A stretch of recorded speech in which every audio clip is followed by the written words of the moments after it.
পরিবেশন বিভাগকে সাথে নিয়ে আমাদের প্রয়াস অব্যাহত থাকবে। যাই হোক, আমরা আশা করি সেটা। আপনাকে অনেক ধন্যবাদ।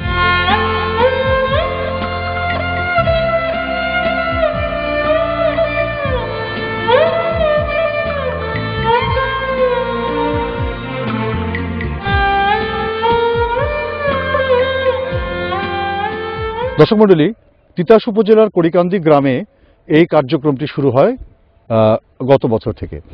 গত বছর প্রথমবারের মতো যখন নাকি এখানে এই আইপিএম প্রযুক্তির ব্যবহার শুরু করেন বিজ্ঞানীরা, তখন অনেকের মধ্যে কিছু সংশয়ও ছিল, আবার অনেকের মধ্যে আশাও ছিল। তার কারণটা হচ্ছে এরকম যে পোকামাকড় দমনের জন্য কোনো কীটনাশক দিয়ে কোনো কাজ হচ্ছিল না। তো আমাদের সাথে কয়েকজন কৃষক আছেন, আমরা তাদের কাছ থেকে একটু জেনে নেই তাদের অভিজ্ঞতার কথা। আপনার নামটি বলুন। আব্দুল খালেক। আচ্ছা খালেক সাহেব, আপনি তো মরিচ করেন? জি। কতটুকু জমিতে করেন? আমি স্যার 45% করি। আচ্ছা, তো গত বছর কি দেখছিলেন আপনি? গত বছর বা তার আগের বছর আপনি কি দেখছিলেন? আগের বছরে স্যার পোকা ছিল অনেক। আর গত বছর এই পদ্ধতি করাতে, ফেরোমন ফাঁদ দেওয়াতে আমাদের আর স্প্রে করার প্রয়োজন হয়েছে না। প্রয়োজন মানে কোনো স্প্রে করেন না? তাতে স্প্রে করে নেই। তাতে কি আপনার পোকার আক্রমণ একেবারেই হয় নাই? একেবারেই হয় নাই এটা দেওয়াতে। তাতে আপনার কাছে মনে হয়েছে যে তাহলে এই পদ্ধতিটা এখানে কাজ করতে পারে? কাজ করতে পারে ইনশাআল্লাহ। আপনার আর স্যার আরেকটি কথা, আরো অন্য ফসলের আমরা এটা চাই। অন্য ফসলের যেমন বেগুনের, এরপরে ওই করলার, ওই যে খিরা ক্ষেত, বাঙ্গি ক্ষেত, কফি ক্ষেত, এটিও আমরা চাই এই পদ্ধতিতে। আচ্ছা ঠিক আছে, খুব ভালো কথা, আমরা নিশ্চয়ই এই ব্যাপারে কথা বলবো। আপনার নাম কি? আমার নাম মোহাম্মদ মনির হোসেন। আচ্ছা মনির হোসেন, আপনার কাছে কি মনে হয় যে আপনি কতটুকু জমিতে করছিলেন? আমি একখানি জমিতে করছি।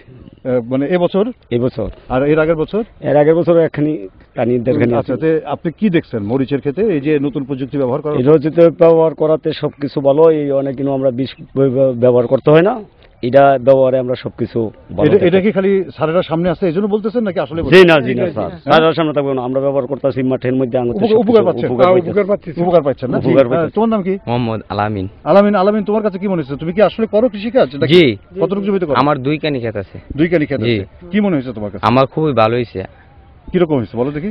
আগে বিষ স্প্রে করতাম, এখন করি না আইপিএম পদ্ধতির জন্য। এখন কি মনে হয় সারা বছর কি এগুলোই করবা? জি। এরপর থেকে আর কখনো বিষ দিবা না? জি না। আপনারা তো দেখছেন এখানে, আপনাদের কাছে কি মনে হয়েছে? খুব ভালো মনে হয়েছে। খুবই ভালো মনে হয়েছে। খুব ভালো মনে হয়েছে। আপনার কাছে কি মনে হয়েছে? ভালো হয়েছে স্যার। ভালো হয়েছে? জি। আপনার কাছে কি মনে হয় যে আপনি তো আগে দেখতেন যে মানুষ খালি স্প্রে করতো, এখন স্প্রে করা ছাড়াই এখানে ভালো মরিচ হয়েছে? জি। আপনার কাছে কি মনে হইতেছে যে এটা কি কোনো জাদুকরি বিষয়? না, ভালোই স্যার। ভালো হয়েছে? জি। আচ্ছা, তার মানে আপনারা কি এখন থেকে ভবিষ্যতে এই পদ্ধতিটাই ব্যবহার করবেন? এই ব্যবহার করবেন। আর অন্যান্য বাগুনের আর কেন সুহাবাগুনের ওই যে কফিউল গাই করলে তার মানে দর্শক পদ্ধতিতে ওই ফসলগুলো যেন আমরা করতে পারি, সেটাও আমাদের অনুরোধ আমাদের অফিসারদের কাছে। আমরা যেন ওই ভবিষ্যতে ওই ফসলগুলো এই আইপিএম এর মাধ্যমে করতে পারি, যাতে বিষমুক্ত দেশ থাকে। আচ্ছা, খুব ভালো কথা।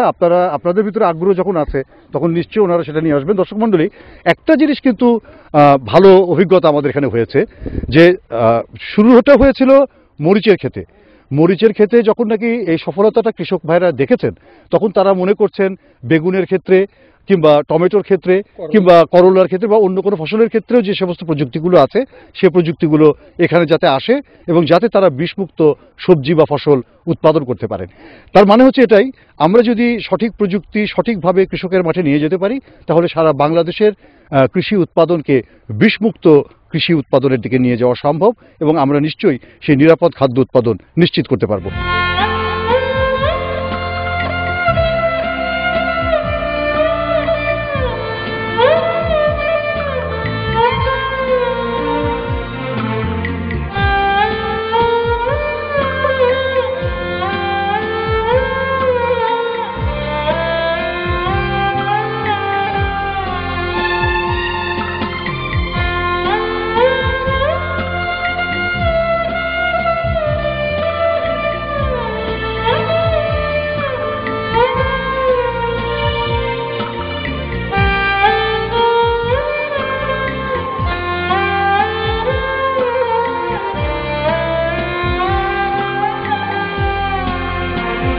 তিতাস উপজেলার এই কড়িকান্দি গ্রামে কৃষক ভাইরা যে সফলতাটি অর্জন করেছেন সেটি কিন্তু সঠিক প্রযুক্তি সঠিক সময়ে আসার কারণে। আমরা জানি যে বিজ্ঞানীরা নতুন প্রযুক্তি সৃষ্টি করেন, তৈরি করেন, সম্প্রসারণ কর্মীরা সেটা মাঠে নিয়ে যান এবং কৃষকরা সেটা ব্যবহার করেন। একটি প্রযুক্তির সফলতা তখনই নিশ্চিত হয় যখন কৃষক সেই প্রযুক্তি ব্যবহারে সন্তুষ্ট থাকেন, আর সম্প্রসারণ কর্মী বা বিজ্ঞানী সকলেই যখন মনে করেন তাদের কাজটি একটি অর্থবহ কাজ হয়েছে। আমরা এই কড়িকান্দি গ্রামে দেখতে পেয়েছি বিজ্ঞানীদের উদ্ভাবিত প্রযুক্তি কৃষকের মাঠে প্রয়োগ করার ফলে কৃষকরা যেমন আনন্দিত, বিজ্ঞানীরাও মনে করছেন তাদের এই কাজটি অত্যন্ত সফল হয়েছে, সম্প্রসারণ কর্মীরাও মনে করছেন তারা এই কাজটিকে সামনের দিকে এগিয়ে নিয়ে যেতে পারেন। আমরা আশা করব এরকমভাবে সকল পক্ষের সম্মিলিত চেষ্টায় আমরা আমাদের দেশটাকে আরও সুন্দর করতে পারবো, বিষমুক্ত ফসল উৎপাদন করতে পারবো, পরিবেশকে সুন্দর করতে পারবো এবং কৃষির ক্ষেত্রে একটি নতুন অধ্যায় রচনা করতে পারবো। আজ এ পর্যন্তই। সকলকে শুভেচ্ছা জানিয়ে এবং আগামী অনুষ্ঠান করে থাকার আমন্ত্রণ জানিয়ে শেষ করছি। সকলকে ধন্যবাদ।